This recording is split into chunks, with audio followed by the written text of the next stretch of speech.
Cette enquête est un calendrier de l'Avent audio en 24 épisodes et vous écoutez l'épisode numéro 7.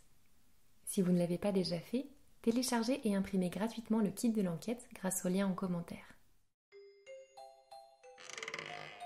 En cavale, le podcast d'enquête mystérieuse pour enfants espions. C'est top secret. On est en cavale. On mène l'enquête.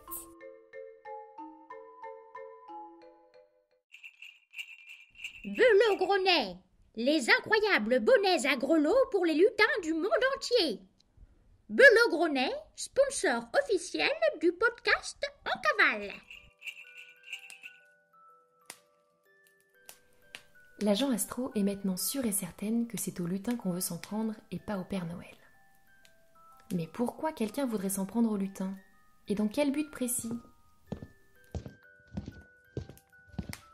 Roméo Foxtrot, j'ai besoin de mieux comprendre le travail des lutins et le lien avec le réseau d'ateliers du Père Noël. Pouvez-vous, s'il vous plaît, m'emmener les visiter? Well, les ateliers du Père Noël ne sont pas dans le château. Il y en a aux quatre coins du globe et en plein confinement, c'est impossible. Retournons plutôt au service courrier des lutins et nous pourrons les contacter plus tard. Sur le chemin du retour dans les couloirs tapissés de velours, Roméo Foxtrot commence à raconter à Astro tout ce qu'il sait à propos des lutins et sur leur rôle fondamental dans l'organisation de la fête de Noël. Les lutins existent depuis la nuit des temps, depuis que les humains existent en fait.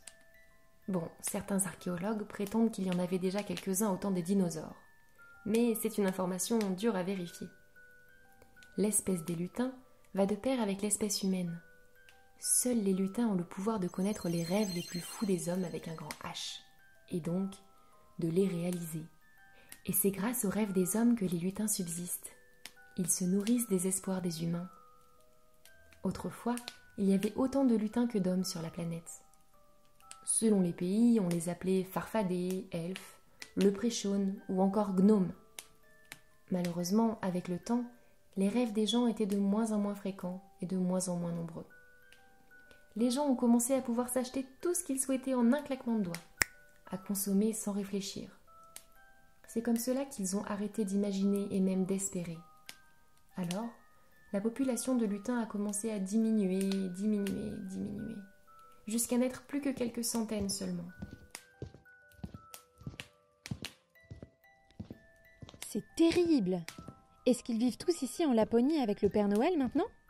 Non, les 236 lutins qui vivent ici se sont spécialisés sur les souhaits de Noël et ce sont eux qui ont recruté le Père Noël pour assurer la livraison internationale.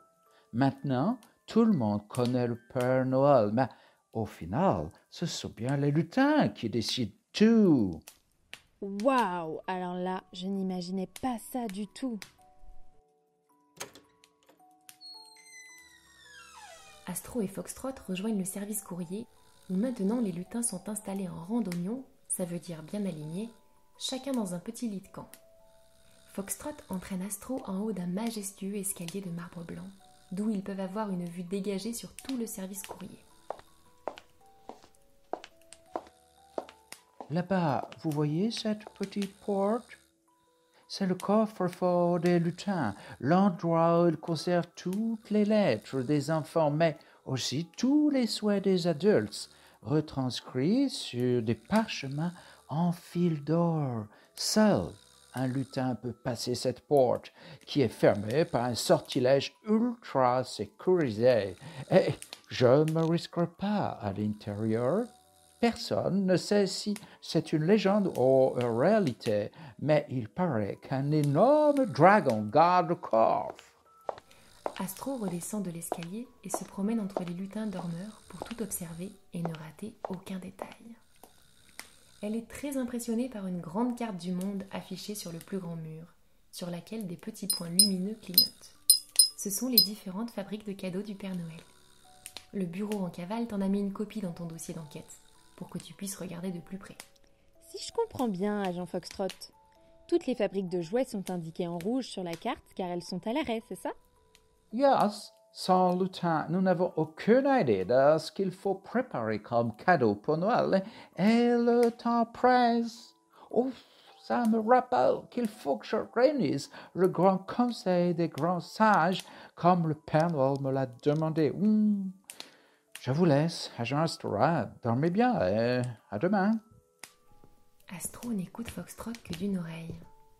Son attention a été complètement attirée par un nouveau mot qui semble codé, griffonné sur un bout de papier punaisé au-dessus du bureau d'un des lutins. On dirait un code secret. Je vais prendre ce papier avec moi et l'observer plus en détail dans ma chambre avant de me coucher.